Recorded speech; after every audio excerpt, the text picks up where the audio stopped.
Voilà, bonsoir à toutes et à tous. Bienvenue donc à l'École des Chartes pour cette conférence donc d'un professeur invité de l'école en ce moment. Donc nous sommes ravis d'accueillir à l'école depuis 2 semaines environ donc le professeur Igor Filipov de l'Université d'État Lomonosov de Moscou, invité par moi-même et par Olivier Guyojanin, professeur d'archivistique et de diplomatique médiévale, donc à l'École des Chartes.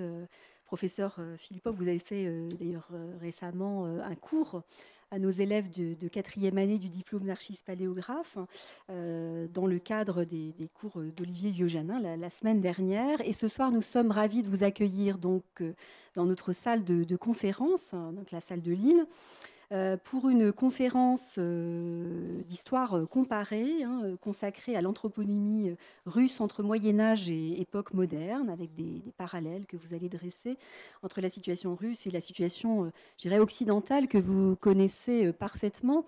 Et je suis véritablement très, très heureuse, très honorée de vous entendre. Vous avez ce double parcours extrêmement riche qui permet le comparatisme qui n'est pas une chose si courante que cela. De pouvoir dresser ce type d'études est un privilège réservé à un petit nombre de savants. Vous en êtes. Vous êtes donc professeur d'histoire médiévale. Vous avez donc une très longue pratique des sources, notamment françaises, des sources du Haut Moyen Âge, l'Occitanie en particulier française, puisque vous avez consacré votre thèse de troisième cycle à la seigneurie rurale dans la France méditerranéenne du 8e au 10e siècle, puis votre thèse d'État donc à la thématique de la formation du féodalisme, une grande question s'il en est pour les médiévistes, dans la France méditerranéenne. Vous avez également assuré toutes sortes de responsabilités, et à l'École des Chartes où nous formons des futurs conservateurs et directeurs de bibliothèques, j'ai plaisir à rappeler au sein de votre CV, curriculum vitae particulièrement riche, le fait que vous avez dirigé la Bibliothèque d'État de Russie entre 1992 et 1996. Donc je dirais que à ce double titre de parcours d'éminents médiévistes et de directeurs de bibliothèques, vous êtes doublement le bienvenu à l'École des Chartes. Nous sommes vraiment tout à fait ravis de vous accueillir ce soir, très heureux de vous écouter, très curieux aussi de vous écouter sur cette très belle thématique. Donc, encore une fois, un grand merci d'avoir accepté de venir jusqu'à nous pour cette quinzaine parisienne. Vous étiez déjà venu à l'école il y a à peu près un peu plus d'un an. Nous espérons que vous reviendrez comme professeur invité dans un avenir relativement proche. Madame la directrice, cher Michel, merci beaucoup de votre introduction et des mots gentils.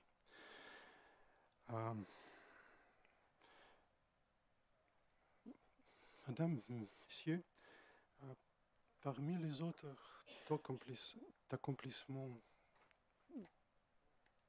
dans la science académique, la France est connue pour sa qualité exceptionnelle de la recherche dans le domaine d'anthroponymie historique, je dirais de l'onomastique historique en général, mais surtout de l'anthroponymie. Avec les collègues d'Angleterre, de Belgique, Pays-Bas, Angleterre, Autriche, on est arrivé à avoir un tableau de l'anthroponymie d'une moitié de l'Europe, à l'époque médiévale. Mais pour quelques raisons, les parties plus à l'est, le monde slave en général, est presque tant connu en France à cet égard-là. Pourquoi c'est difficile à dire? C'est vrai, le développement des études onomastiques de cette sorte dans l'Est, dans l'Europe de l'Est de l'Europe centrale est plus récente. Ils sont moins développés. Quand même, il y a des bons chercheurs, des bonnes études. Et franchement, pour moi, ça reste une énigme. donc, il y a au moins 3 raisons pour s'occuper de cette question. Il s'agit de quelque chose pas connu, tout presque. À vrai dire, je ne peux vous recommander des textes en français sur ce sujet. Ça permettrait aussi de compléter ce tableau européen. Aussi, s'aidera de comprendre mieux les traits essentiels de l'anthroponymie occidentale, parce que certaines choses on comprend quand on les regarde de loin. Et finalement, on peut dire, je crois que ça aiderait à la compréhension de deux parties de l'Europe, parce que si les noms, les prénoms des gens semblent bizarres, incompréhensibles, ça n'ajoute pas à la compréhension.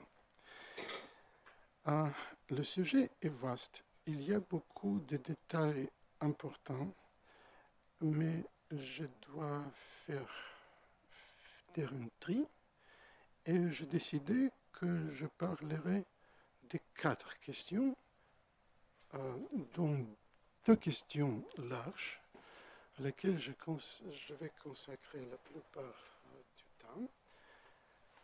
Les prénoms slaves anciens, l'étymologie, les moyens de formation, le contexte régional et social. J'ai oublié de mentionner que, en dépit du titre des conférences, je parlerai assez souvent du cadre slave, plus général. Puis,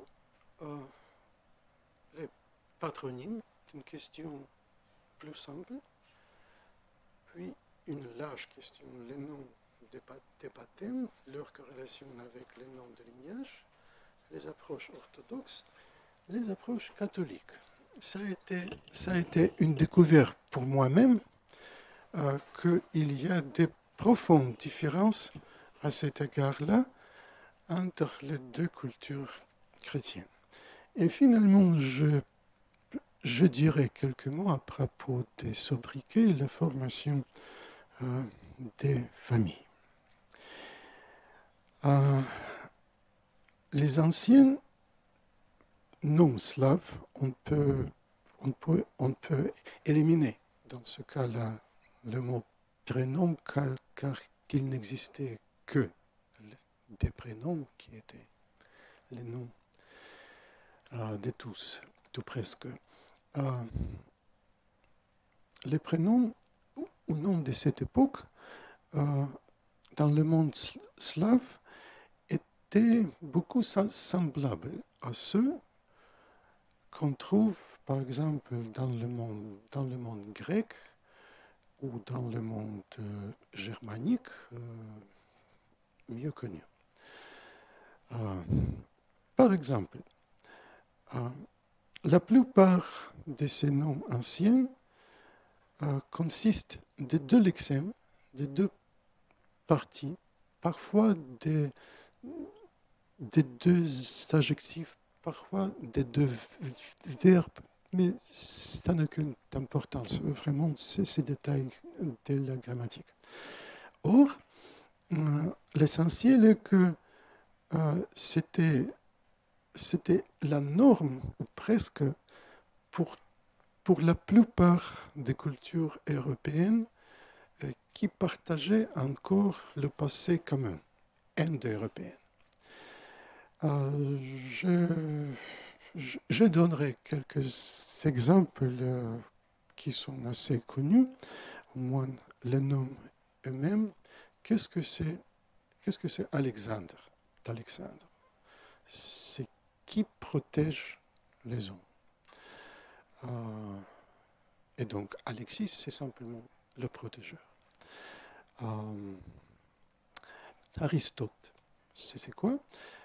C'est réaliser le meilleur. Très, très apte pour cette personne-là. Aristophane, la démonstration, la manifestation du meilleur. Aristarque, le meilleur et le pouvoir. Aristos, en grec, le meilleur, d'où vient aristocratie, le règne des meilleurs. Ou le fameux historien grec, biographe Plutarque.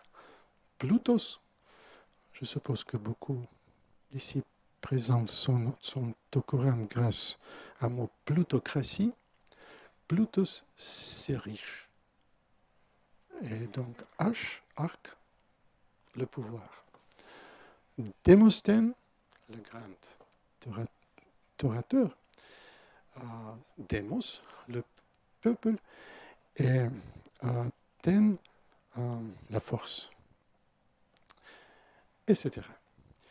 Dans le monde germanique, on trouve une énorme quantité de noms comme ça, dont certains vous sont bien connus, comme Clovy, qui vient de Clodover, de Chlodwig, forte en combat, choses comme ça, ou par exemple le nom anglais,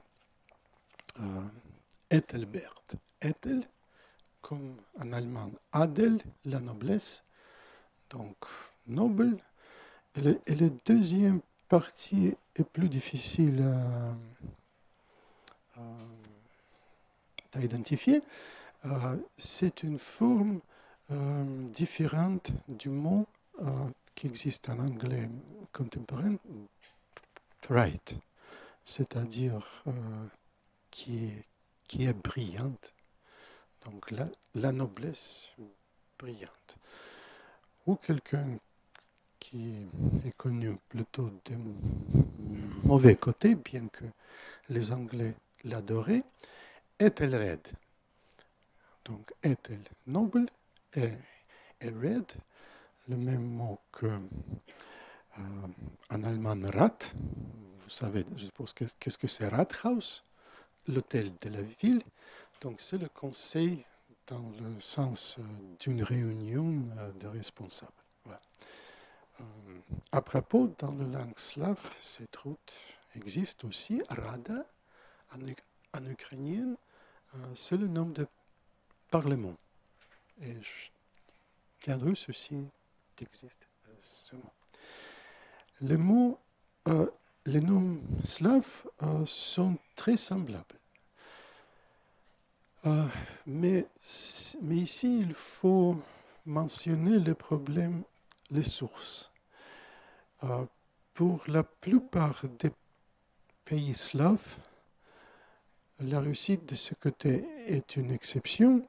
Pour l'époque précoce, disons jusqu'au XIe siècle, parfois jusqu'au XIIe siècle, il n'y a que des chroniques. Je me limite bien sûr à mentionner les sources qui contiennent beaucoup de noms. Et évidemment, pour la plupart, c'est des noms de la noblesse, de la royauté, donc de l'élite. Et seulement avec l'apparition de la documentation, ça commence en Croatie par exemple, dans le XIe siècle, dans le pays tchèque, Pologne plutôt au XIIe siècle, on a des sources qui mentionnent beaucoup de gens simples, gens de la rue. Et leur anthroponymie était un peu différente par rapport à l'anthroponymie de la noblesse. En Russie, nous avons d'un côté des chroniques exceptionnelles qui bavardent, qui donnent beaucoup de détails, pour le moins à partir du XIe siècle. Et ces chroniques-là, plutôt les annales, ils mentionnent beaucoup de gens simples. Mais il y a aussi ce qu'on appelle les courses de boulot. des écritures faites sur la Corse de Bouleau. On a des textes comme ça, XIe jusqu'au XVe siècle, surtout dans le nord, à Novgorod, dans quelques autres villes du nord, où ils sont mieux préservés grâce au climat et les qualités des sols. Mais on les trouve aussi dans le centre du pays, à Smolensk, bien connu à tous les Français à cause de la guerre napoléonienne, et même en Ukraine. Très peu, mais donc ça a été c'était un phénomène typique pour toute la Russie. Aussi, il y a beaucoup des inscriptions, mais quand on m'a demandé d'envoyer une illustration, j'ai choisi quand même un texte du XIIe siècle venant de Novgorod. On voit comme on a utilisé ce matériel très bizarre. Et c'est très important à expliquer que la plupart, il semble, de la population de Novgorod, qui à cette époque-là est devenue une cité-république, grâce à l'invention, encore au IXe siècle, dans ce que maintenant Moravie, dans la République tchèque, par des missionnaires byzantins, bulgariens, Kirill et Méthodie, Cyril et Méthode, d'une écriture pour les Slaves. C'était beaucoup plus simple pour les gens sans de bonne éducation d'apprendre cette écriture et l'utiliser activement. Et au contraire des scribes, au contraire des gens littéraires, des moines, etc., qui sans aucun doute considéraient bien qu'est-ce qu'il faut écrire, comment il faut le formuler, ainsi parce qu'il écrivait sur le parchemin, qui était cher. Ces simples gens de la rue, quand il écrivait un document, une lettre des affaires, une lettre d'amour, une recette, une liste des gens pour lesquels il faut prier dans l'église, etc., il ne réfléchissait beaucoup. Il écrivait comme nous. Et c'est-à-dire, ces textes-là reflètent mieux que les autres, dans la plupart des cas, la spontanéité de l'appellation des noms qu'on utilisait. Dans l'Europe occidentale, il n'y a qu'une seule région, la Scandinavie, où on a quelque chose semblable, s'appelle dans l'ancienne langue norse, runkefli. C'est des planchettes, si je ne trompe pas le mot, érabotées, comme ça, qu'on a utilisées de la même manière que chez nous. Et on a découvert plus d'une 1000 de ces planchettes pour l'instant, surtout quand l'ancienne ville de Bergen en Norvège a souffert d'un incendie terrible il y a 70 ans, à la joie des archéologues, bien entendu, on a découvert une masse énorme de ces runkefli. En Russie, on a déjà trouvé à peu près 1100 de cette Corse du Bouleau. Il était découvert juste par hasard par une fille qui a travaillé dans les fouilles, qui n'était pas même une historienne, quelqu'un qui a travaillé là parce qu'on l'a payé. Il était intéressé dans quelques rouleaux qu'on d'habitude on a ajoutés dans le poubelle. Et il pensait qu'il y a quand même des lettres ici. Il a apporté la personne en charge de la fouille, et c'était une révolution dans notre savoir concernant la Russie ancienne. Bien sûr, la Russie médiévale, qu'on appelle pour cette époque chez nous la Russie ancienne. Donc, il y a beaucoup de sources, et on peut dire simplement que le nom de la famille princière et la Russie était toujours gouvernée par une famille jusqu'au XIVe siècle. C'était une seule famille de provenance scandinave qui s'établit en Russie du Nord à la fin du IXe au début du Xe siècle, qui on appelle par tradition la dynastie des Rurik, une Scandinave qui était invitée à Novgorod en tant que gouverneur parce qu'on avait beaucoup de conflits dans la ville et a décidé d'appeler quelqu'un qu'on connaissait quand même pour régler les affaires. Et leur nom constitue une stock qui n'était pas partagée par quelqu'un d'autre dans le pays. C'était la prérogative de cette famille, cette dynastie, d'utiliser ces noms-là. Comme dans le monde des Francs, où, autant que je sache, personne que ces rois des chevaux longs avait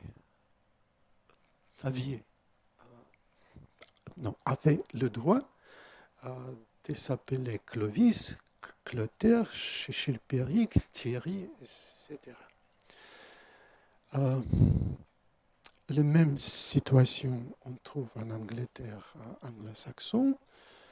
Ces noms que je mentionnais, Adalbert, Ethelstan, Alfred, Athelbert, Athelwulf, etc., c'était la prérogative de famille des rois de Wessex.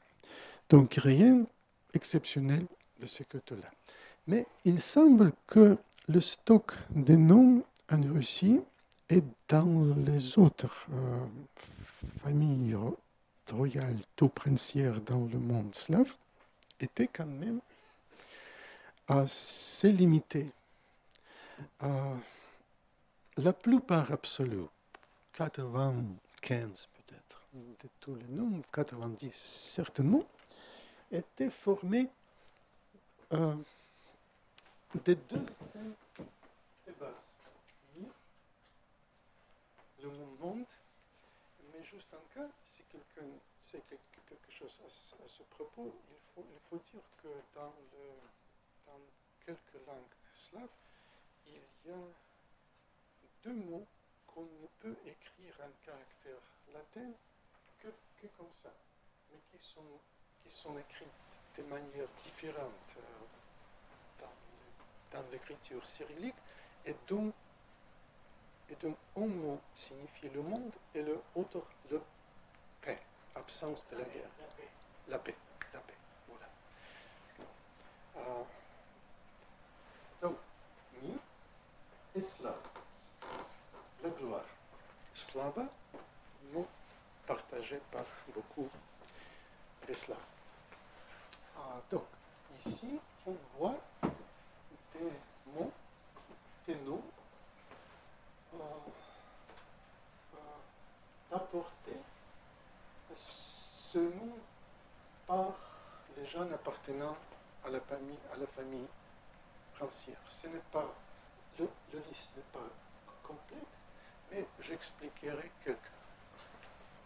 Vladislav, c'est posséder la gloire. Dans la langue occidentale, seulement dans le pays de Galles, Wales, cette langue-là a gardé la même racine. Oulad, c'est une principauté, une petite principauté. Donc, contrôler, posséder. le mot vlast, c'est le pouvoir. C'est très très proche. Vseslav, toute la gloire. Yaroslav, c'est un peu compliqué. Le nom est païen. Tous ces noms sont païens, sans exception, bien que plus tard, certains gens portant quelques noms comme ça étaient canonisés, et donc ils sont devenus chrétiens. Yaroslav, c'est la gloire de Yarilo, l'ancienne païenne déité du soleil, et on encore utilise comme normal le mot Yarki, c'est brillante, voyante, quelque chose comme ça. Sviatoslav, c'est le nom de mon père. La sainte gloire. Chez les Croatiens, chez les Bulgariens, on trouve ce nom aussi, mais il y a une confusion parce que le mot Sviat, c'est la lumière. Et donc, c'est pas impossible qu'on confonde. Stislav, très difficile pour les étrangers. Mest, c'est la vengeance. Vengeance et la gloire. Soudislav, le tribunal et la gloire. Stanislav, plutôt un mot polonais, qui était quand même accepté en Russie. C'est beaucoup plus difficile à commenter. Ce n'est pas impossible qu'on a ici une lexème partagée par les langues slaves et germaniques. J'ai déjà mentionné le nom d'une grande roi anglo-saxonne, Æthelstan. On le traduit comme Edel, noblesse, et Stone. À mon avis, c'est tout à fait pas correct, mais certainement ça a à faire quelque chose avec le verbe indo-européen stare, sta, être debout, comme stand, stehen. En allemand, c'est la gloire qui est là, qu'on voit toute sa brillance. Il y a quelque autre, Rostislav, c'est-à-dire la gloire croissante. Il n'y a qu'un nom contenant la lexème mur, le monde, parmi les noms de la famille princière de la Russie, et vous le connaissez tous. Vladimir, qui possède le monde. Ce n'est pas par hasard que quand il était baptisé, 1988, il a pris le nom, c'est vrai, de l'empereur byzantin, mais dont le nom rassemblait beaucoup le sien. C'est Tasil, l'empereur, le roi, comme ça. Mais si on fait la recherche des noms apportés par les autres gens, les nobles ou non nobles, on voit beaucoup des autres noms contenant cette lexème. À mon avis, parce que j'aime beaucoup l'histoire du droit, le plus intéressant, c'est Dirjemir, qu'on trouve en Croatie, quelques autres régions de l'Est des Balkans. Dirjat, c'est tenir. Donc, posséder la gloire, c'est quelque chose seulement pour le prince. Mais le tenir, ça va. Un noble a pu t'apporter ce nom-là. Mais il y a beaucoup d'autres. Gisnemir, la vie et le monde. Giramir, c'est drôle. j'ai oublié peut-être le nom. Qu'est-ce que j'ai en français, comment dire? La graisse, non. Quand il y a trop de... La graisse. Mais pour, pour ces gens-là, pour cette époque précoce, s'il y avait beaucoup de...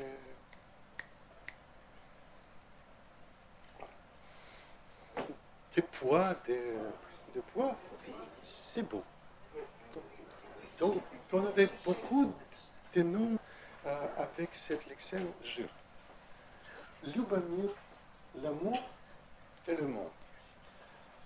Qu'est-ce qu'on a? Casimir, un fameux nom. Polonais, c'est très bizarre. C'est en effet menacer la paix. Donc, c'est un nom des guerriers. Pour lequel c'est la guerre qui est essentielle.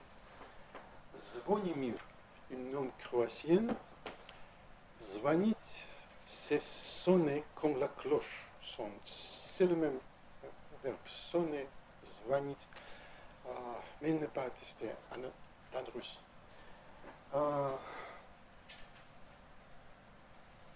Le même concerne les autres, les noms pas princières apportés en Russie ou ailleurs.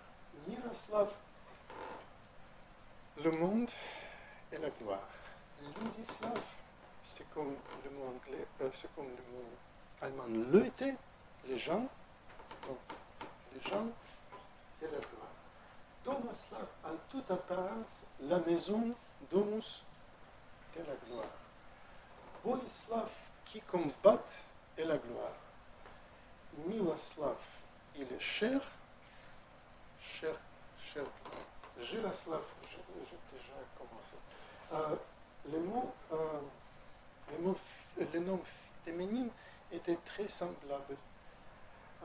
Certains étaient formés de noms masculins. Sviatoslava, Yaroslava, Vseslava, ça existe aussi. Mais il y a, oui, Svetislava, on trouve, certains sont un peu différents. Il semble que l'ancienne société slave, dans le Moyen-Âge, jusqu'au XIe siècle, certains degrés jusqu'au XIIe siècle, partageait ce stock de noms avec certaines préférences. C'est normal. Par exemple, à ma connaissance, le nom Casimir n'existe que en Pologne. Tandis que le nom Stanislav, que vous connaissez bien, ou Vladislav, qui était à l'origine polonais, était accepté par les Tchèques, par les Slovaques, par les Russes. Ou un autre exemple, on est incliné de lier le nom Vladimir avec la Russie, où il était populaire parmi les princes, mais c'était seulement dans l'époque moderne, pas plutôt qu'au XVIIIe siècle, que c'était devenu acceptable d'appeler de ce nom n'importe qui. Et même à cette époque, c'était quand même réservé pour l'élite de quelque sorte. Au XXe siècle, oui, c'est très courant. Mais c'est un nom qu'on trouve déjà à la fin du IXe siècle chez les Bulgariens. Donc, c'était partagé, parfois emprunté. Par exemple, les Russes, et avant les Russes, les Polonais, empruntaient le mot tchèque Vyacheslav, la gloire des guerriers, en contractation Václav. C'était connu et utilisé en Russie. Chemin faisant, je mentionnerai qu'il y avait des autres Lexem qui assistait à la formation des noms, dont j'ai choisi ce surnom de Polk. C'est l'armée, plutôt le régiment dans le sens moderne, mais dans l'époque précoce, c'est tous les guerriers. C'était une mot d'origine moravienne, donc tchèque en principe, un nom d'une grande prince moravienne du 9e siècle. Et Sviatopolk, que j'ai déjà commenté, Svetoy, c'est le saint. Yarapolk, c'est le même que Yaroslav, l'armée du dieu Yarilo. C'est comme ça. Plus bizarre, c'est cette leçon, la colère ou peut-être l'indignation. C'est pas acceptable. Et on le trouve dans pas mal des noms slaves de cette époque.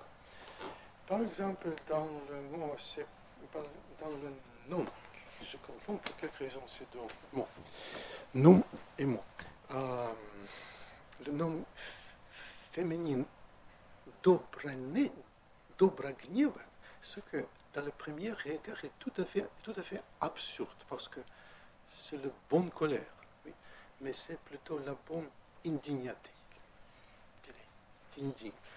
Il y a des noms formés de cette lexion qu'on ne peut vraiment expliquer. Un nom très populaire d'aujourd'hui aussi parmi les Polonais, Zbigniew, il y en a une masse énorme. On ne sait pas qu'est-ce que c'est Zbigniew. Et de même racine, c'est Spislava. Peut-être sбываться, как сказать, quelque chose dont on arrivait et se produisait. Devenir, c'est devenir, peut-être. Donc, comme vous voyez, même si la sémantique est différente, assez souvent, pas toujours quand même, c'est très semblable à la manière qui existait dans le monde germanique, y compris le mot franc, de lombard, etc. Maintenant, je passe par la nécessité à ma deuxième question, c'est le patronyme. Il faut commencer cette fois d'une remarque introductive, afin que je peux comprendre en français contemporain le mot patronyme est utilisé dans deux sens assez différents. À la lettre, c'est le nom du père, Tatar. Oui. Mais à juger des textes savants, on l'utilise pour quelques raisons aussi dans le sens du surnom, qui n'est pas forcément le nom du père et en fait a rien à faire avec le nom du père. C'est peut-être Fabre ou quelque chose comme ça. Mais c'est vrai que quand on parle de l'anthroponymie russe, et à certains égards de l'anthroponymie des Slaves du Sud, les Bulgariennes par exemple, les Serbiennes, on utilise très activement le patronyme. Et donc, par exemple, mon nom Igor, d'origine scandinave, ah oui, j'ai oublié de mentionner ça, il y a quelques mots, 5-6 d'origine scandinave. C'est rurik très très rare. Igor, assez courant. Oleg, qu'est-ce que c'est? Olga, nom féminin. Ingvar. Donc, je suis Igor. Et en Russie, on dit Igor Sviatoslavovich. Donc, je suis fils du Sviatoslav. On ajoute le suffixe vich. S'il s'agit d'une femme, on dit Sviatoslavovna.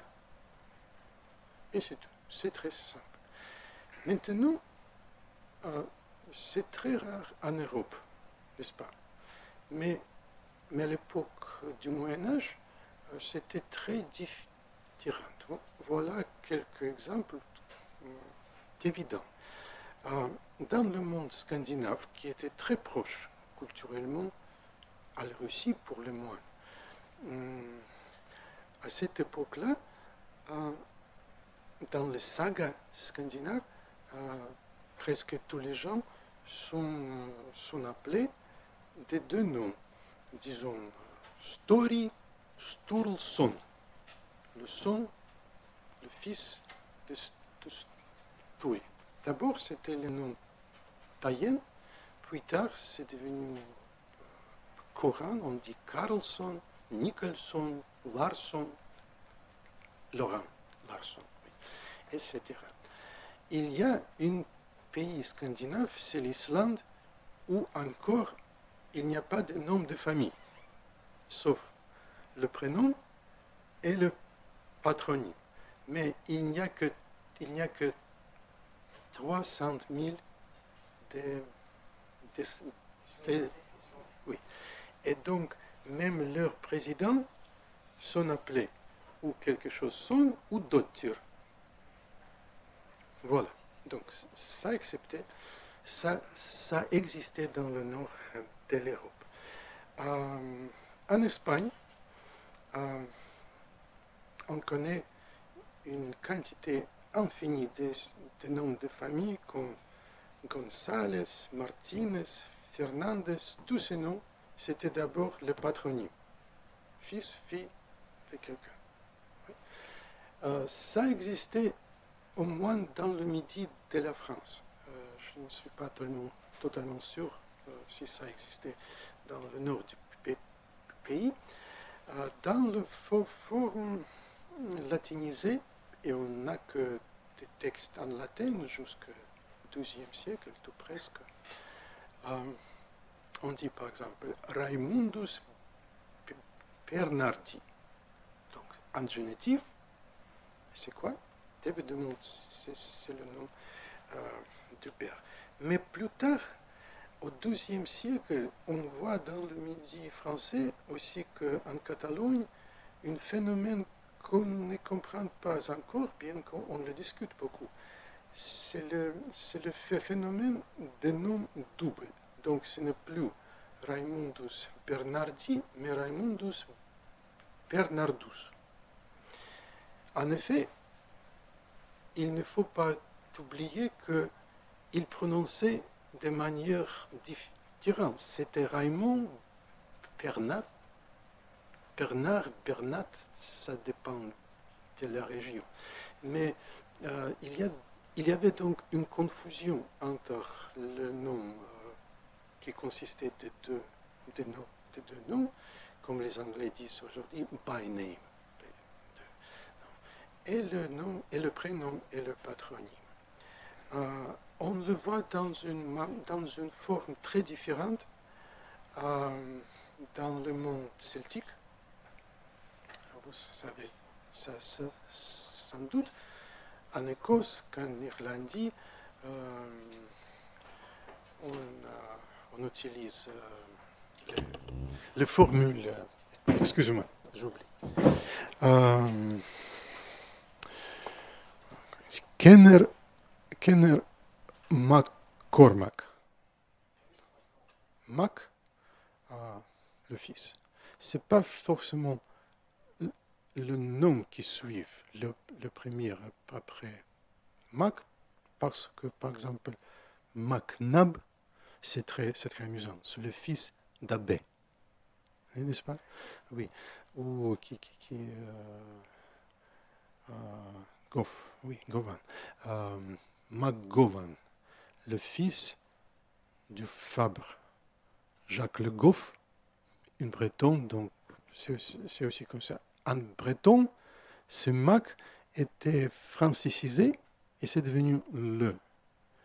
Dans le pays de Galles, c'est devenu Ab ou Ab. il y a des noms de famille. En Finistère, encore pas mal de noms qui commencent avec Ab Hervé, donc quelqu'un qui était fils d'un Hervé. À propos, le seul nom important d'origine bretonne qui est populaire aujourd'hui en français, c'est Hervé. Et l'étymologie est très bizarre. C'est le fer chaud ou quelque chose comme ça. Donc, dans le monde celtique, on voit le même. Idée qu'il faut identifier une personne par le nom de son père. Très, très rarement, je sais des cas comme ça. Pour l'Irlande, on utilisait, en expliquant de quoi on parle, le patronyme ainsi que le matronyme. Mais c'est très rare. Et vous savez, je suppose aussi qu'en Irlande, mais pas ailleurs dans le monde celtique, il y a une autre moyenne d'identifier la personne via son lignage. C'est O apostrophe en anglais, qui vient d'ancien irlandais oui, et c'est-à-dire grand-fils. Mais ce n'est plus finalement le nom des grands-parents, c'est simplement un nom de ces clans. Et voilà. Donc, ce n'était pas exceptionnel, mais c'est devenu exceptionnel. Et maintenant, la Russie, évidemment, est le seul pays, peut-être avec Serbie, Bosnie, Bulgarie, où on utilise les patronymes, mais pas si activement que chez nous. Chez nous, c'est absolument normal, même dans les circonstances officielles. Par exemple, on s'adresse le président toujours par le nom et le patronyme. Dire monsieur le président, c'est très officiel, c'est quelque chose qu'il faut quand même éviter, et évidemment, on l'accepte. Oui, on dit Vladimir Vladimirovich, le même nom. Pour vous amuser, je continuerai et dirai que on utilise les patronymes dans les circonstances particulières. Normalement, c'est une forme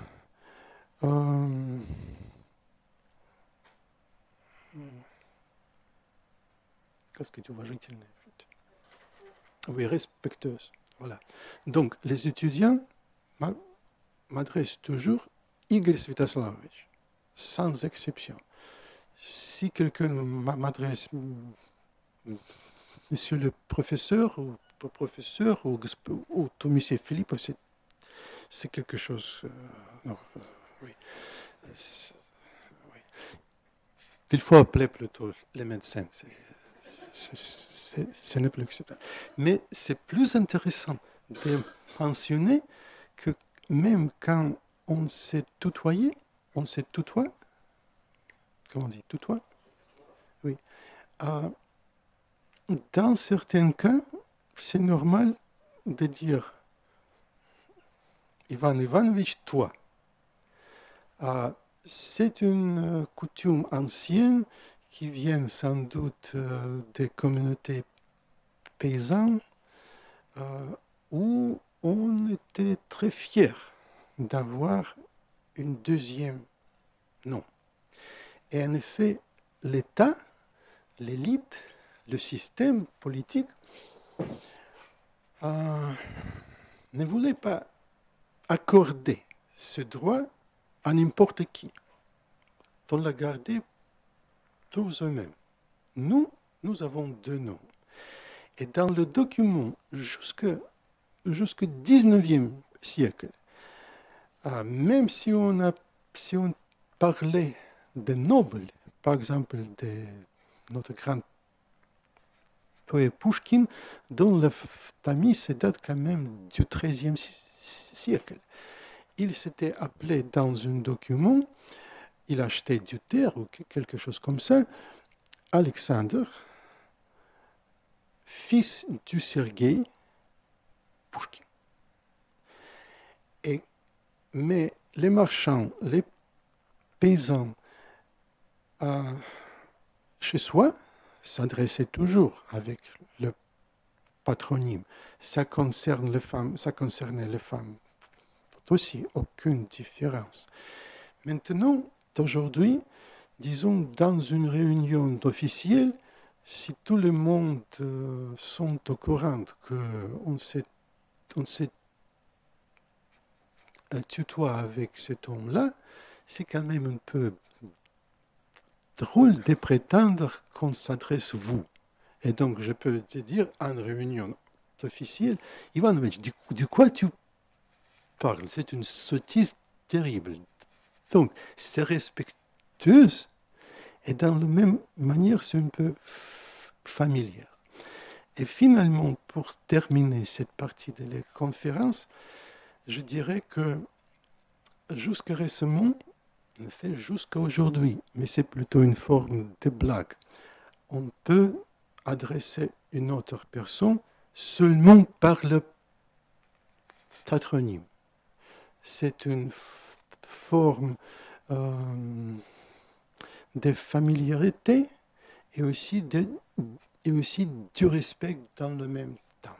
Si on parle bien sûr d'une personne plus ou moins âgée, les femmes faisaient le même jusqu'à récemment. Maintenant, c'est devenu une curiosité du passé qu'on n'est pas quand même oublié et rejeté. Et je dirais en conclusion que, évidemment, l'anthroponymie russe, grâce au patronyme, grâce aussi à quelque chose que je n'ai pas mentionné encore, c'est une énorme quantité de suffixes plutôt diminutifs qu'on peut différencier beaucoup les rapports avec les gens. Par exemple, bien sûr, s'il s'agit des étudiants, on ne les appelle pas par les noms officiels. On ne dit pas Alexandre, on dit Sacha. Voilà. On ne dit pas Anne, on dit Agne, comme ça. Mais de plus en plus, surtout si on adresse les jeunes filles, les étudiantes, ou les jeunes collègues, on utilise une forme diminutive et donc ce ne serait plus Anya, mais disons Anichka. C'est tout à fait normal. Dans une lettre, dans une classe, c'est tout à fait normal. Voilà. Maintenant, je passe à une autre question très importante et assez drôle, c'est le nom de baptême. Plutôt, il faut dire le nom chrétien, mais qu'est-ce que c'est un nom chrétien? Des sociétés différentes ont des idées très différentes à ce propos. Par exemple, quelqu'un, si une étrangère en Espagne trouve quelqu'un qui s'appelle Jésus, c'est quand même un peu compliqué, n'est-ce pas? De la même manière, si un Espagnol en Bulgarie rencontre quelqu'un qui s'appelle Christo, c'est un nom très très populaire. Voilà. Et j'étudiais cette question en beaucoup de détails et dans quelques semaines, tout mois, au plus tard, une très longue article sur ce propos sera publié en anglais, l'identité et le nom de baptême. Donc, je vous donnerai plutôt mes conclusions. Pour simplifier, on peut dire que pour une culture orthodoxe, bulgarienne, russe, serbienne, grecque, une nom chrétienne, c'est un nom ou des saints, ou des personnages vénérés des Écritures qui sont considérés plus ou moins officiellement comme des saints. Si on lit, par exemple, l'Acta Sanctorum, la collection énorme commencée au XVIIe siècle de vie des saints, on trouvera là le vie de Saint Moïse, de Saint Moïse, de Saint Abraham, Saint Jacques, etc. Dans le monde catholique, c'est un peu différent. Ces deux groupes, certainement, mais aussi beaucoup de noms qui sont créés comme des allusions à la foi catholique, aux idées prépondérantes dans le christianisme, mais surtout dans le catholicisme. Et même au lieu des pèlerinages, de quelques lieux considérés sacrés, saints, etc. Quelques exemples. Il y a beaucoup de noms comme ça. Pour quelques raisons, la plupart sont des noms féminins et on ne peut t'expliquer. En Espagne, donc, il y a quoi? Non. D'abord, la première groupe. Ascension, Conception, Dolores, Immaculada, quoi? Voilà. En Italie, ça existe. Concetta, par exemple. En France, il y a des noms comme Toussaint, Noël, voilà. Les noms forment du mot angel, ange, oui, donc il y a, ou comme on m'assiste dans la conférence, le nom comme Montserrat ou Pilar, ou en France Chantal, mais quand on commence à rechercher cette situation, on arrive presque toujours à la découverte que même si une femme catalane s'appelle partout et par elle-même Montserrat, j'ai pressé la femme de Flossel, qui est Montserrat l'autre fois, a dit ah non, je suis Marie de Montserrat. Mais tout le monde l'appelle Montserrat, et c'est pas impossible comme dans l'Amérique latine, il n'y a pas de Marie de Montserrat, même Montserrat. Dans le monde orthodoxe, ça n'existe presque jamais. En effet, je ne peux vous donner qu'une seule exception que je ne peux expliquer parce que l'attitude générale n'accepte pas. C'est un nom Evangelia, assez populaire en Bulgarie, en Serbie. C'est la seule exception que je peux donner. Mais dans le monde protestant, c'est très différent. Mais il faut distinguer. S'il s'agit des confessions, des dénominations anciennes, qui datent du XVIe siècle, du XVIIe siècle, les évangélistes, les calvinistes, les presbytériens dans les États-Unis. Donc, des confessions qu'on peut caractériser comme des confessions quand même conservatrices. Ce n'est pas tout à fait différent. Et donc, en allemand, on appelle normalement des garçons des noms des apôtres, comme en France, comme chez nous. Mais dans les dénominations radicales, radicales, surtout dans les États-Unis, en Amérique en général, parmi les protestants, les attitudes sont très différentes jusqu'au point qu'il n'y a aucune limitation à le nom qu'on utilise. J'ai demandé à des amis, est-ce que vous pouvez baptiser votre fils comme, disons, Bouddha, Mohammed? Mais c'est drôle, mais en effet, il n'y a pas de limitation. Et finalement, j'ai trouvé un exemple le plus intéressant à cet égard, que vous connaissez tout.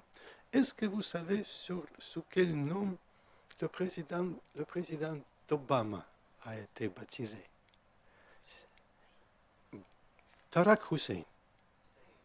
Donc, aucun nom qui liait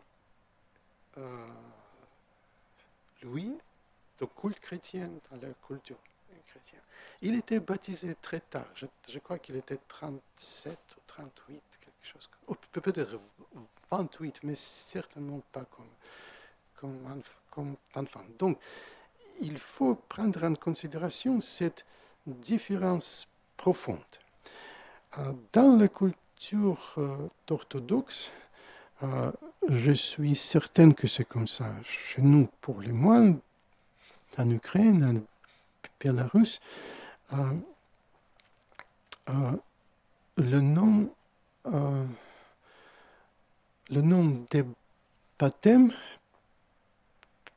peut coexister avec quelques autres noms.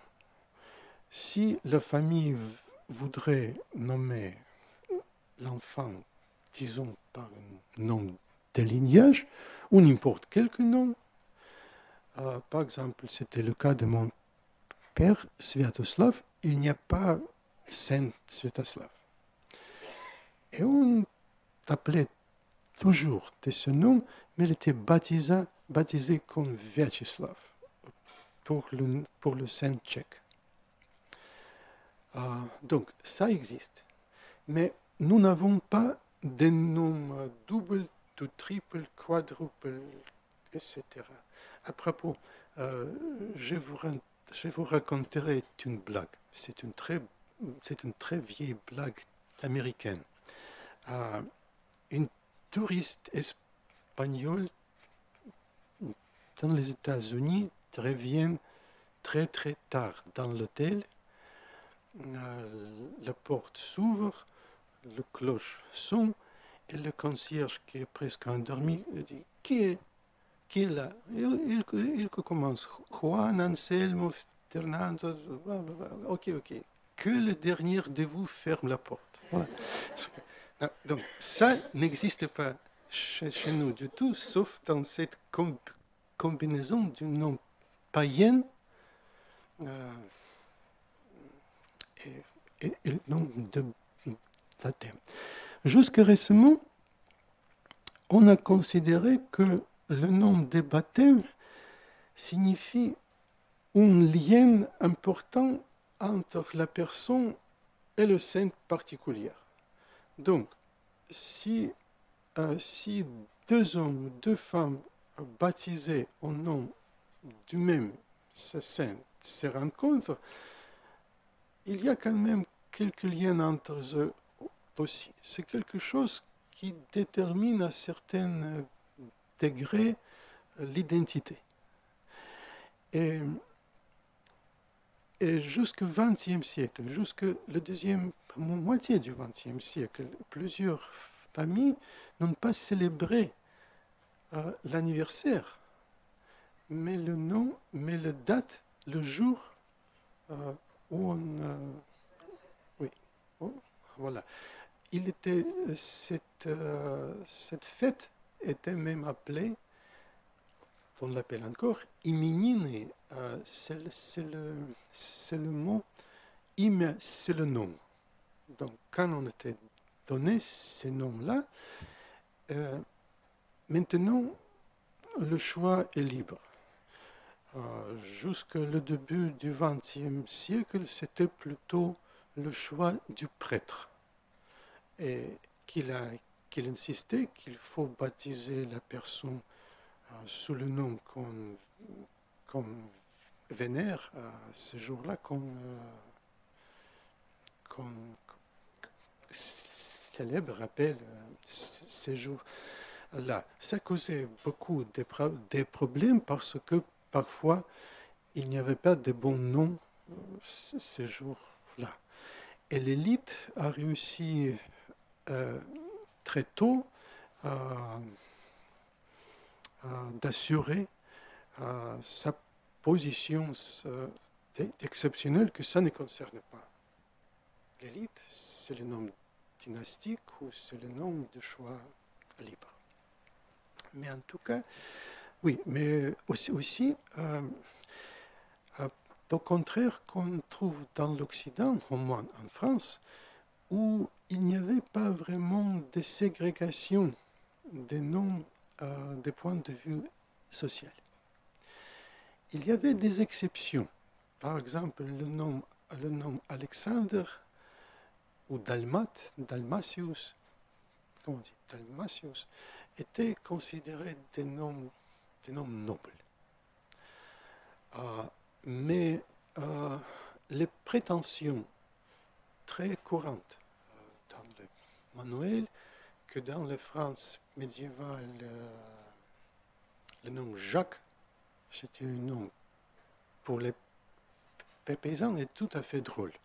C'est simplement pas correct. C'est vrai que le nom Jacques était très populaire, mais on le trouve parmi les Capétiens, par exemple dans le lignage des comtes de Marche. Il y avait des Jacques en Auvergne, il y avait des Jacques à Dirien de l'Espagne, tout d'Écosse où on avait des rois, Jacques ou Jaime, etc. Mais chez nous, il y avait une tendance de la ségrégation des noms et c'était considéré pas propre de donner de bons noms, des noms des grands saintes à n'importe qui. Par exemple, ma grand-mère, qui était d'une famille de paysans assez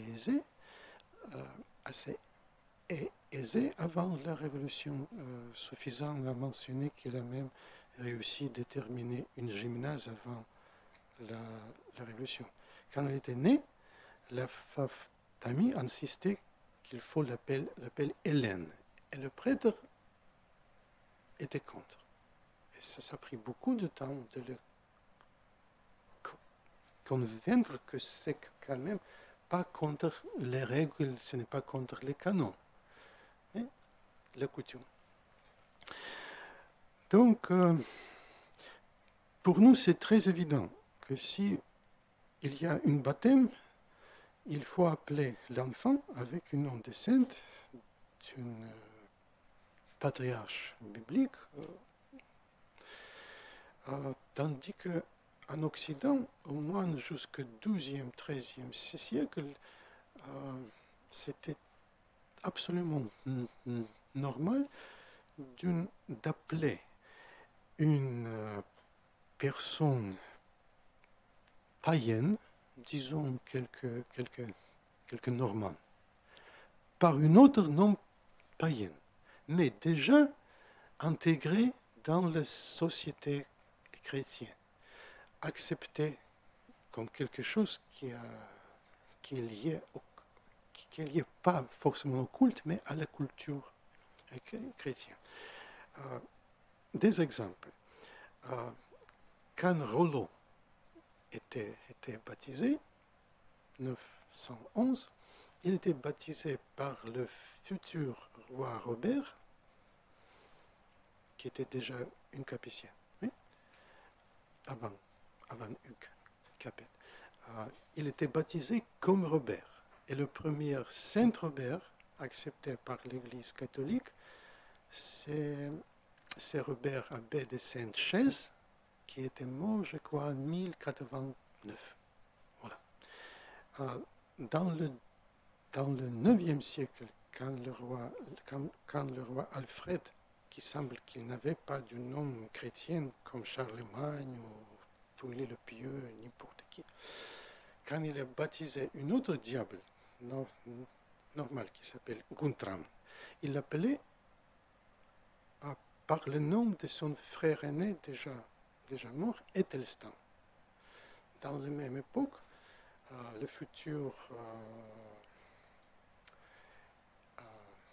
roi de Danemark, qui est venu en Angleterre au début du XIe siècle, il s'était appelé Svein. Mais il était baptisé par l'empereur Otto II et il était connu en Scandinavie, Svein Otto. Voilà. Donc, les trois cas, il était baptisé par des noms païens, mais apportés par des chrétiens. Et seulement pendant le XIIe siècle, ou même le XIIIe siècle, c'était le nom proprement chrétien, le nom des grandes saintes, qui commençait à dominer. On sait que l'analyse des tailles de Paris, à la fin du XIIIe siècle, début du XIVe siècle, on montre une prépondérance fantastique des noms des apôtres, surtout Jean, Pierre, André, mais je crois qu'en troisième position, on trouve Guillaume. Voilà. Mais à cette époque-là, on avait déjà une sainte, Guillaume même, je crois, plus que. Donc, c'est un domaine à découvrir et à comprendre, mais il me semble que cette différence, même entre les orthodoxes et les catholiques, c'est très important parce qu'il assistait à la formation des attitudes assez différentes. Je crois que vous serez d'accord avec moi que si on s'appelle Jacques, il y a des allusions à l'Ancien Testament, aux frères de Jésus-Christ, Jacques de Compostelle, tout ça. Si on est baptisé, je sais pas, Léo, le grand pape, Léo, Saint-Martin, évidemment. Si on est baptisé comme c'est produit très souvent en Angleterre et dans le monde celtique, par un nom d'une sainte très locale, qui n'est pas connue que dans cette petite localité. Quand même, c'est une certaine adhérence, approximation de la personne avec sa petite patrie. Mais si quelqu'un s'appelle, disons Winston, Marshall, ou le nom d'ex-président américain Dwight, et c'est quoi? Mais c'est vrai que dans le monde anglophone, comme dans l'Europe continentale, depuis le Moyen Âge, c'est devenu tout à fait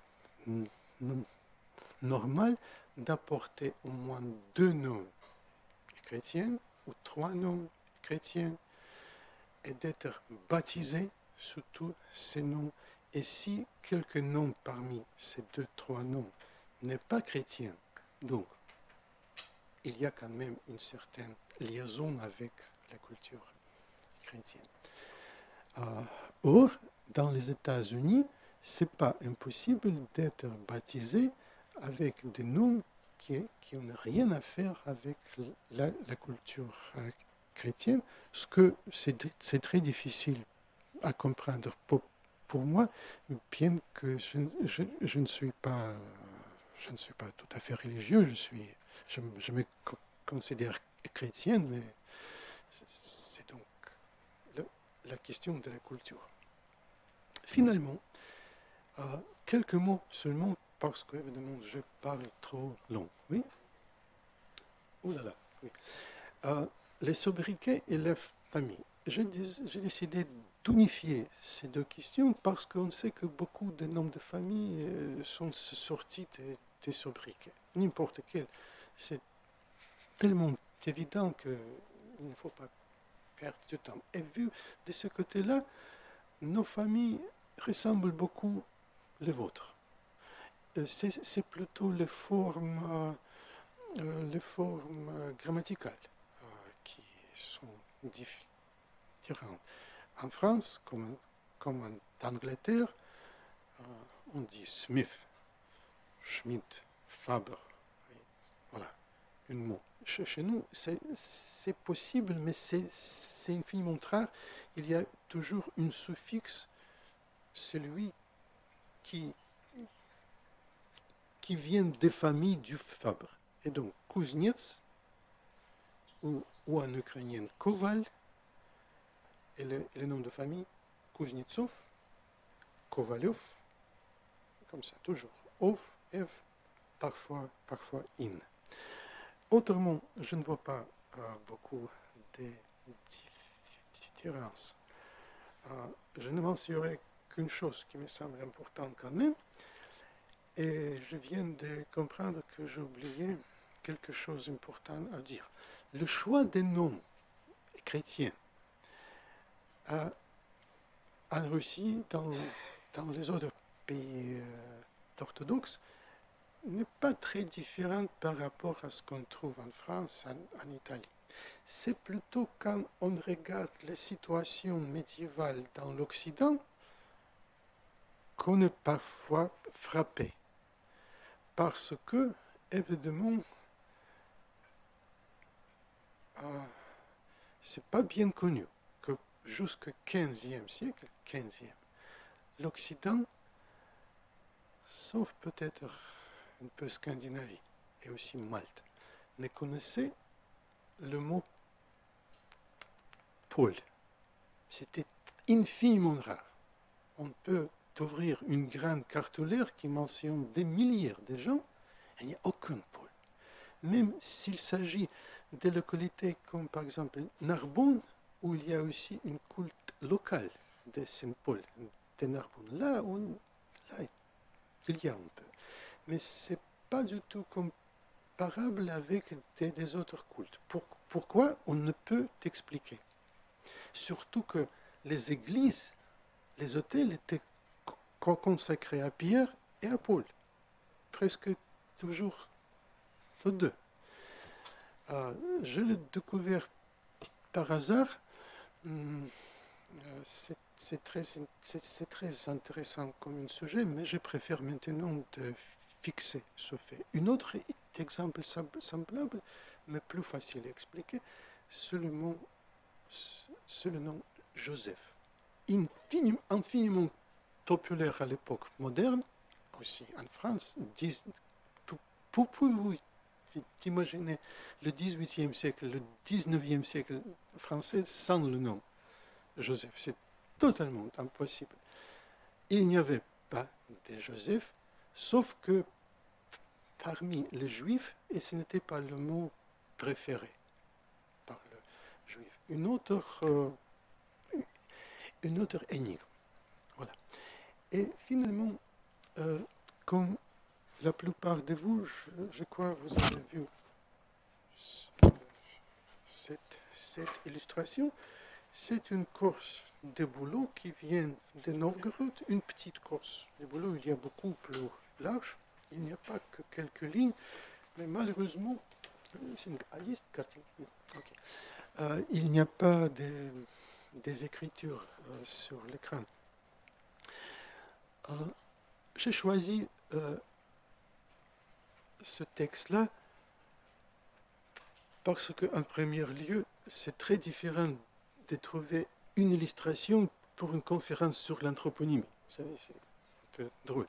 Mais ici, il y a quelques noms courants et écrits, je reviens à ce que je dis au début de la conférence, et écrits spontanément. Comme ces gens-là étaient connus, les personnes l'écrit. Je me souviens quand même par cœur, c'est comme ça. Luc, Luc.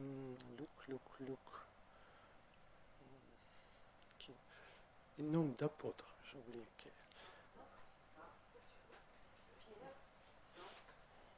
J'ai oublié, mais n'importe. Disons Pierre. C'est un nom tout à fait normal pour un chrétien. Puis vient quelque chose. Oui, à la fin, c'est le nom Sava, c'est-à-dire Sabbatius, vient de ça. Une autre nom à propos créé d'une allusion à la foi chrétienne, à la liturgie, à la culture chrétienne, mais très ancien. Ça commence au IIIe siècle, sinon plus tôt, tandis que ce n'est pas le sujet de ma conférence, mais je voudrais vous rappeler que dans les épîtres d'apôtre Paul, on trouve pas mal de chrétiens qui portent le nom de dieux païens. Voilà. Et c'était normal jusqu'au moins le IIIe siècle. Mais Sabbatius, comme Innocentius, comme Benedictus, Bonifacius, c'est très ancien. Donc, Sabbatius. Et en troisième position, on trouve Snovide. Videre, donc voir, quelqu'un voit. Sni, le plural pour son, c'est le rêve. Donc, quelqu'un, quand il dort, voit les rêves. Donc, disons, il y a Luc, Thomas, quelqu'un qui voit les rêves quand il dort, puis Sabbatius. Et évidemment, c'est une sobriquet. Qu'est-ce que c'est-à-dire, je suppose, c'est quelqu'un qui dort beaucoup, qui ne veut pas travailler ou quoi, je ne sais pas. Oui. Mais c'est très intéressant que pour les gens du XIIe siècle, c'était cette rayon, cette conséquence des noms était tout à fait normale. Il y a deux noms classiques chrétienne, il y a quelque chose d'acceptable tout à fait comme Sabbatius, puis il vient comme un nom, quelqu'un qui voit des rêves. Et cette attitude persista jusqu'à la fin du Moyen-Âge, même plus tard, jusqu'au XVIIe siècle.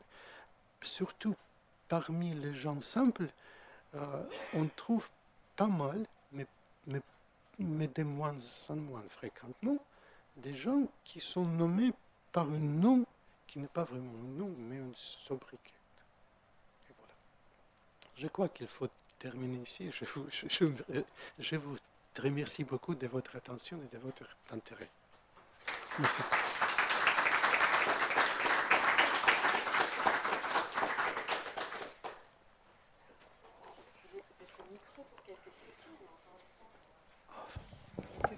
Est-ce que quelqu'un dans l'Assemblée souhaite poser une question au professeur Philippov sur ça?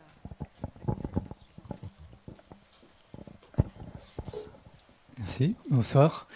Oui, j'aimerais savoir à quelle époque on est passé des anciens noms slaves aux noms de baptême chrétiens. J'ai oublié, vous avez raison.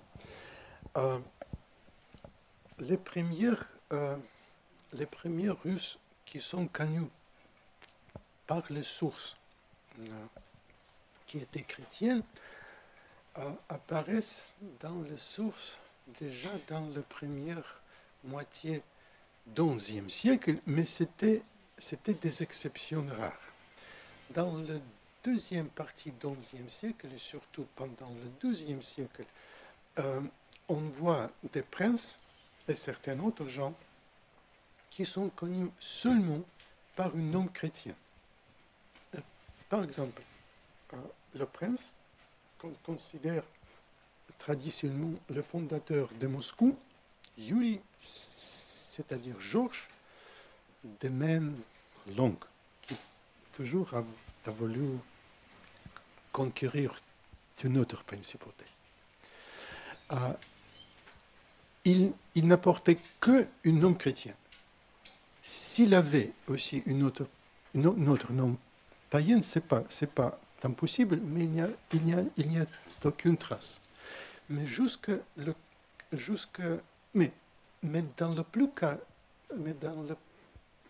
plupart des cas, à partir du XIIe siècle, même XIe, on sait le nom slave ou scandinave d'origine païenne, ainsi que le nom de baptême. Il gardait les deux noms? Oui, c'était absolument nécessaire de donner à la personne un nom spécifiquement chrétien pendant le baptême, mais parfois il n'a pas laissé de traces dans les sources, parce que en dehors du monde de l'Église, du culte, c'était le nom de lignage qui était beaucoup plus important. Je citerai un exemple qui ne vient pas de la Russie, mais de Suède, mais était très proche. Et Yaroslav, que j'ai mentionné au début, le grand prince pendant la première moitié du XIe siècle, il était marié à la sœur de la personne que je me rappelle. À le baptême,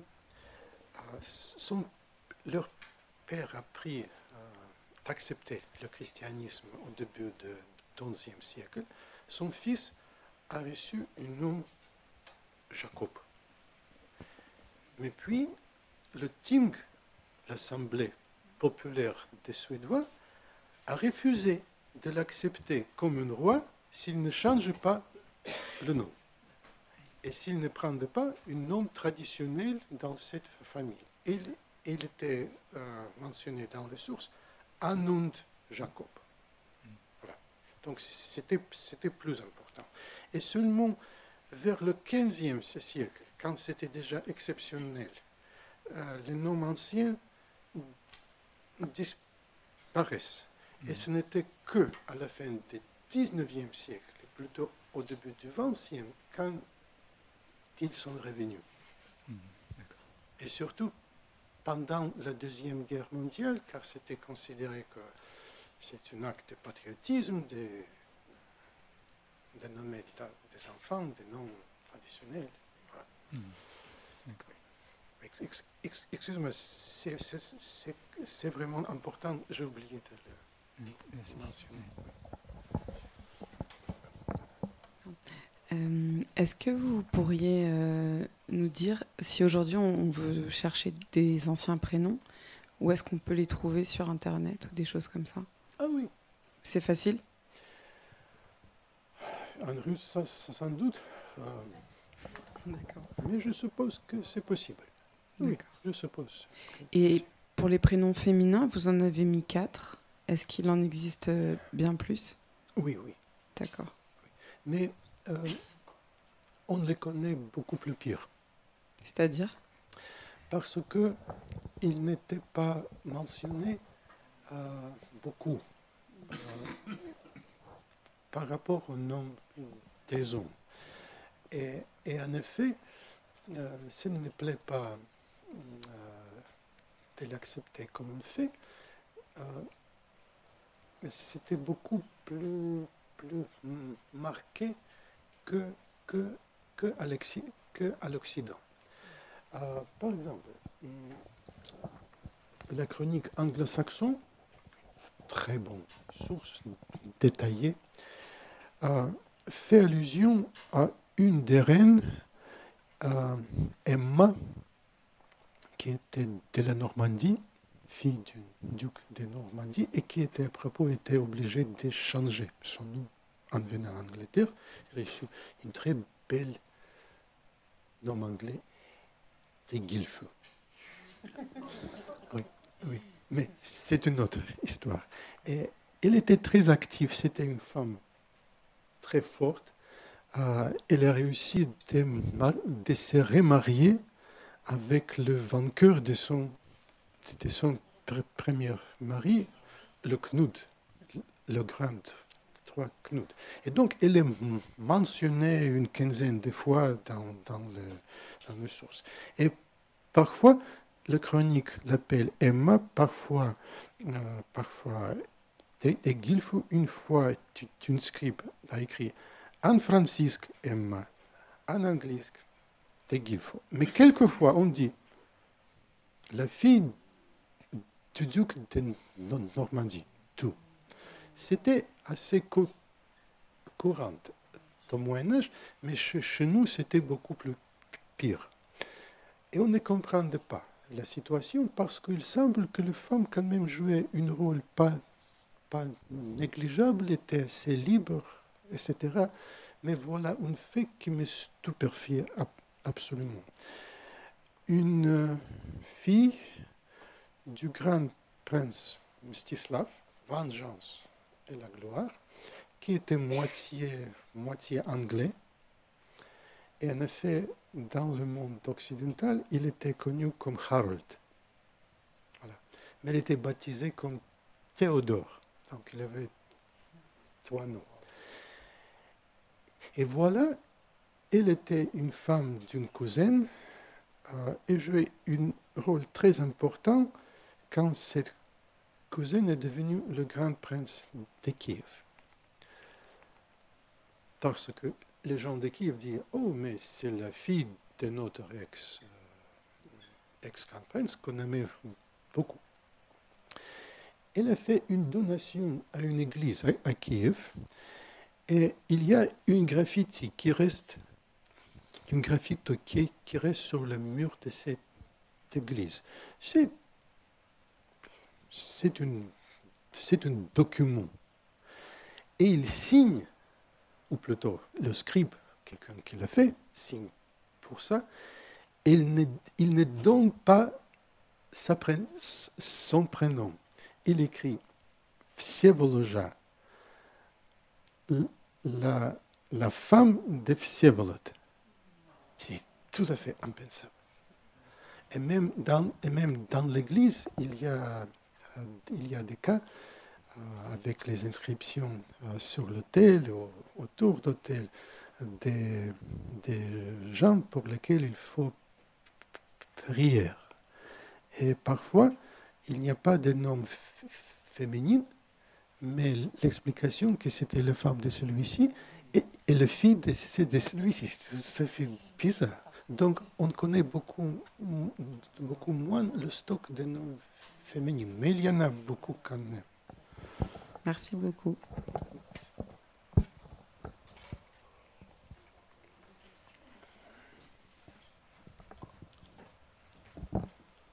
Dernière question peut-être pour le professeur Philippot.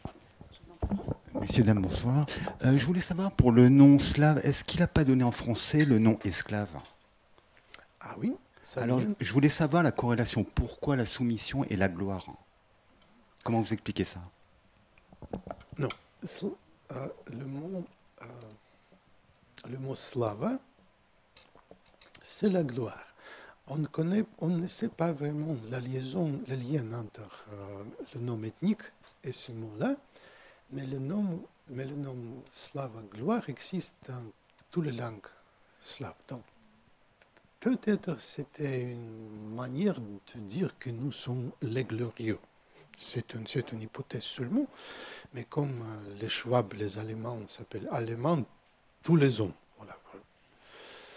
Mais s'il s'agit d'esclaves, si j'ai compris bien votre question, il y a une explication tout à fait raisonnable. À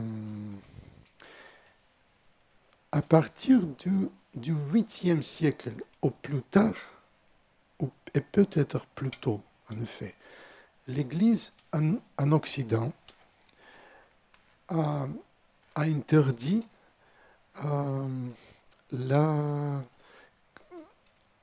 garder les chrétiens en esclavage. Mais le trafic était considérable, surtout dirigée en Espagne arabe, où plus tard, l'armée constituée d'esclaves d'origine slave ont même révolté et créé leur propre dynastie dans une région d'Espagne. Donc, pour trouver une solution, les négociants engagés de ce trafic étaient obligés d'acheter ou de faire captifs les gens qui n'étaient pas des chrétiens. Évidemment, ils voudraient éviter de tout prix les Scandinaves. Ça ne marche pas bien avec les Scandinaves. Mais il y a une énorme frontière à l'est, disons, de Lübeck, de la mer Baltique jusqu'à Venise ou Trente, oui, en Italie, et au-delà, c'est le monde slave. Et c'était comme ça que le mot slave est devenu désigner les servis, les esclaves. Le mot existe en français, en allemand, sclave, en anglais, slave, et même en italien, schiavo. Mais en italien, car la plupart des esclaves, c'était quand même les Africains, les Arabes, on a préféré le mot bizarre cattivo, qui vient de captivus. Mais cattivo en italien, c'est aussi mauvais. C'est le nord, donc c'est ça. Mais déjà en Espagne, c'était trop loin. Et là, à ma connaissance, on n'a jamais appelé les esclaves les Slaves. C'était Saraceno, simplement, ou Siervo. Mais c'est prouvé que c'est à cause du trafic. Mais quand au Xe siècle, toutes les nations slaves acceptaient la chrétienté, c'était la fin. Ouais. Je vous remercie. Mon plaisir.